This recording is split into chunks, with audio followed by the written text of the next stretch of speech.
Yep, my name's Hannah and I'm the town centre manager. So here we are at the event, the Worthing Food and Drink Festival. How's it going? Yeah, it's going really well. We were a little worried about the weather, but everyone seems to be having a lovely time and it hasn't put them off. How many, roughly, stall holders are there here? So we've got about 8 new stall holders this year, so we've got about 67 in total. We decided to allow a few new people to trade this year, which is something that we haven't done before, just because of the cost of living and things like that. It meant that we didn't have to put up the prices too much for the stall holders and we could keep it a free event. So what's the range of stalls, of traders that you have here? So the first thing that we try to do is make it a celebration of Worthing. We are famous for our food and drink. So first of all, we offered it up to all of our local businesses first. And then we have some other locals as well. But we've got absolutely everything here. Every kind of food that you can imagine we have here. So the traders who come, how do they feel about an event like this? Is it good for them as trade? Yeah, it's great for them because it gives them brand exposure, gives them an opportunity to showcase what they have, and hopefully get them to come to their restaurants as well. What's your feel about the atmosphere and maybe things that the punters have said to you as they've gone around? So people are really excited about some of the entertainers that we've had. We picked some really cool local entertainers. We've got Punch and Judy, and we've got juggling chefs. We've got some lovely local musicians and things like that as well. We also had a magician that's been walking around. So those are things that we haven't really done before. So it's nice to have a little bit of something for everybody. Yeah. What does it do for the town, do you think, to have an event like this? Well, there aren't many things that you can do that are free anymore. So we would hope that it brings more footfall to Worthing. That is the main purpose of the Worthing Business Improvement District.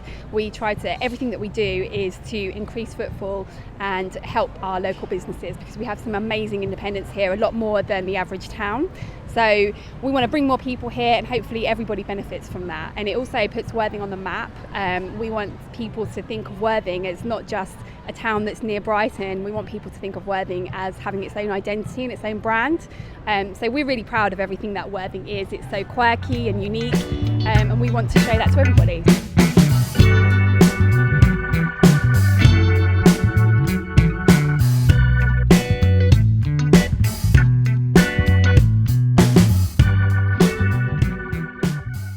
Yeah, my name's Phil Ducket, and I'm one of the owners of Worthing Gin. So I was going to ask you to tell me a little bit about Worthing Gin, because you've been around now for a few years, haven't you, in the town? Yeah, Are you finding it successful? We've got a shop in the town, in the Gilbourne Centre, which is great to pop in and everything. And it's sort of developed from our classic right through to 5 flavours now: the orange blush, the raspberry infusion, exotic mango, and the bold blackcurrant. What's the reaction been to it? The gin, well, obviously, if you're a gin lover, this is a very smooth gin. This is a proper gin. This is a classic.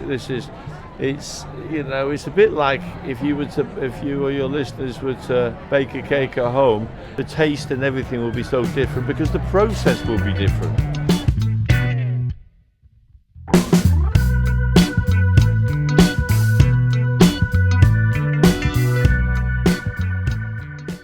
My name's Mark and the business is The Gay Farmer. Okay, now that's a fascinating title for a business. Tell me about it. Okay, so the name comes from my mum's got a small farm in Spain, up in the mountains in Murcia or Murcia.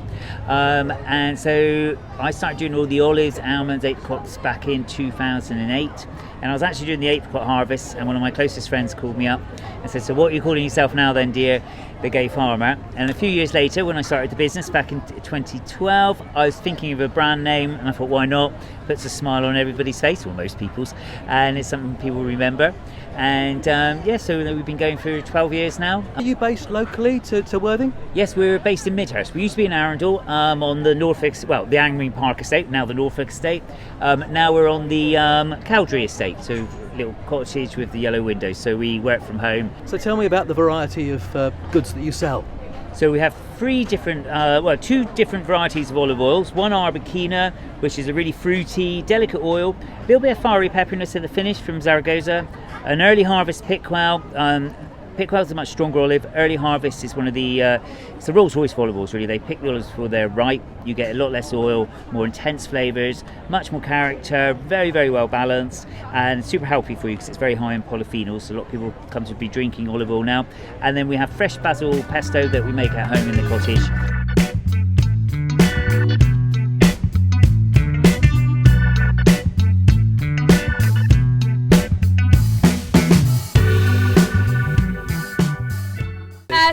Three Bros Burgers. Three of us that own the business. We serve Wagyu beef burgers.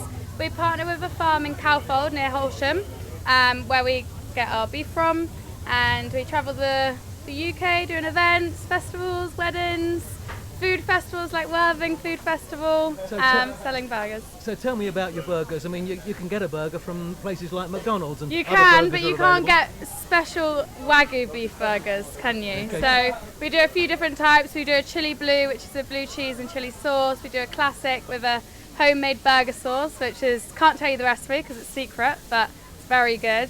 And then we also do a veggie, just, you know, you've got to cater for everyone. So how has this event been for you this weekend? It's been lovely. It's a bit shame about the weather, but the lovely people of Worthing have seemed to come out despite the weather, so it's been really, really nice weekend. Have you tried Wagyu before? No. Oh, well, you're missing out. Right. You have to come back later and have one.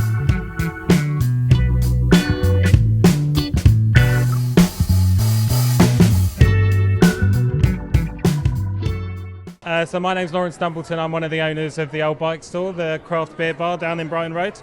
So how's it been at the Food and Drink Festival for you? It's been good, yeah, it's been really good. It's nice now that the sun's out of it. What's the benefit to your business of coming to an event like this? For us, it's a bit of exposure, so people who don't know us, they can see us, see what we do, what we serve, and it just gets us out of our bar a bit. So tell me about the Old Bike Store, because it is actually an old bike store, isn't it? It is, yeah. Yeah, so we've had it, it'll be 6 years this year. We still get the odd people coming in with their bikes wanting punctures fixed and stuff, which unfortunately we can't do.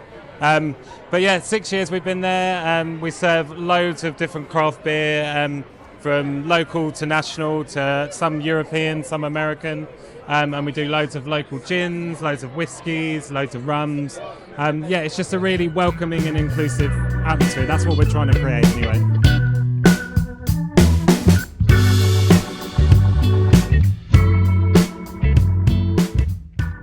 Okay, so my name is Ankur Mehta. I'm from Simply Veg from Portstead, Brighton.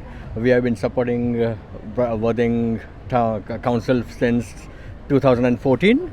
So it's been so far so good. All the years did go well.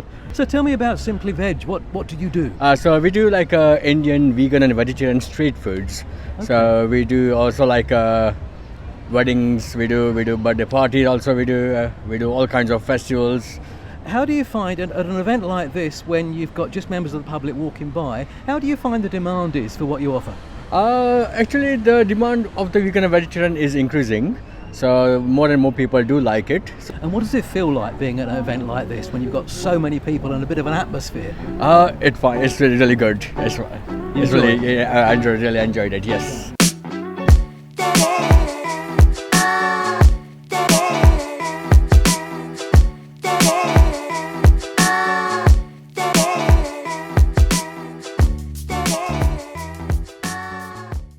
Yeah, hi, I'm Nigel from Sussex Bee Farm. Okay, and you're here selling local honey? That's correct, yeah, local honey and some specialist honeys that aren't local as well. So we've got a single flower honey with borage honey and a single flower heather honey all the way from North Yorkshire. We've also got a range of bee related and honey and wax related cosmetics on the counter which are made locally by a company in Horsham. Now, if you're buying honey, a lot of people may buy their honey from a supermarket. Well, what's different about yours? Well, our honey is mostly local to start with, so it's done very few air miles. It contains pollens and nectars from the environment in which you live, and which in some cases can cause you to experience allergies and stuff as well. It's good for the bee population to buy locally, rather than them being concentrated in large areas of agriculture. And in terms of what the difference is, and many supermarkets have upped their game now, you know, you will find decent honeys in supermarkets, but a lot of the supermarket honeys will be heated to such a degree that the pollens and the enzymes have been destroyed. And that's why sometimes you'll taste a caramel sensation or more sort of like a golden syrup flavour in some of your cheaper supermarket honeys than you would if you bought a raw natural honey from a local provider. Do you think people are getting the message about honey and the importance of bees and buying local these days? I think so. Yeah, I think we've seen a big increase in honey sales, and you know, much more conscientious customers coming to us, asking about the the source of the honey, where it's from, can I get anything a bit more local, so I think people are much more conscientious about these things now.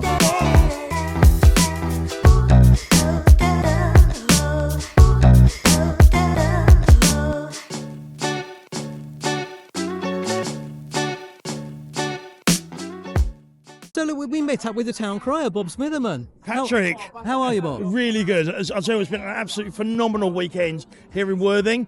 The weather's been a bit temperamental, but the sun's been out. The people have enjoyed themselves, getting some amazing food from our fantastic traders. The Town Centre Initiative, or Worthing Bid as they are now, have put on an absolutely fantastic event. And massive thank you to Hannah and the team for putting on such a good event. You're a great advocate for Worthing. I love sunny Worthing, Patrick. You love the town, you're always around. How does this event stack up in terms of different kinds of events in the town? Oh, so this is one of the highlights, to be honest. Like we had the Rotary Carnival a couple of weeks ago, and the Lions Festival, and this is up there in the sort of top 10, really, of really good, genuine family events on Steam Gardens. People are enjoying themselves, getting something to eat. We also great entertainment. Dave Hunt on the on the kitchen there, and it's just been absolutely fantastic. And it really is one of the premier events of the town. And now, loads of people here, as you say, but there obviously are some people in Worthing who aren't here. Of course. What would you say to them about maybe coming a future year? Oh, I would say if you're in the town in September, the weekend that we do this, and you like food in Worthing, please do come down. And don't think we haven't got something for you, because we really have. We've got fish and chips, we've got burgers, we've got all the traditionals, but we've got Greek food. We've got pretty much food from all over the world, supplied here by local suppliers here in Worthing. So do please, put it in your diaries. We'll be advertising the weekend very shortly. But it's 2 amazing days in September in sunny Worthing. So here we are at the Worthing Food and Drink Festival, which is taking place this weekend, Saturday and Sunday, and it's really proving a very popular event. Despite the weather, which has been a bit iffy on both days, so far it's been dry today, and there are so many stalls around selling just every variety of food and drink that you can imagine. I think the most interesting thing about it is the number of people that have turned out. Somehow this event just seems to bring the community together. Everybody is here. I suppose at the end of the day, everybody likes food and everybody wants to be at an event like this, and they've certainly turned out in force. So if you came down and you enjoyed it, thank you for coming down, and make sure you come another year and you'll be here again, and we'll see you again.